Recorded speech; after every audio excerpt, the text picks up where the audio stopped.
શું જીતુ પછી કે આગળ પ્રગતિ થઈ પેલા મેડમમાં? શું પ્રગતિ? અધોગતિ થતે રહી જાય. હું તો પાછો વળી ગયો ભાઈ. ચમ એટલે અરે આનો બાપ મળ્યો તો અને તું એનો ખોખારો ને એનો રણકારો જોવું તો ભલભલા ને ટોટિયા રજવા મળે. એ તો સારું થયું કે એના હાથમાં તલવાર નથી, નહીતર મારા તો એક ગાન બે કટકા થઈ જતા. મારા દિયોર મારું કોટ્યું ચાલીને ખેંચીને બેહાડ દીધું ને મને જે ધમકી મારી છે એટલે કેવી ધમકીઓ આલી? અરે મને કે તારા મગજનું મોહનથાળ બનાવી દે, કમરનું કચુંબર બનાવી દે ને તારા જડબાની જલેબી બનાવીને ખાઈએ કે.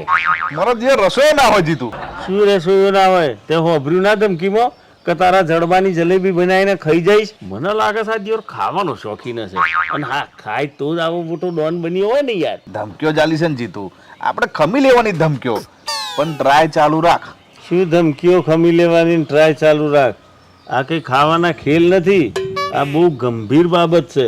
અને ઓના માટે છે ને જેણે તલવારના ઘા સહન કર્યા હોય ને એવા માણસ જોડે આપણે મુલાકાત કરવી પડે.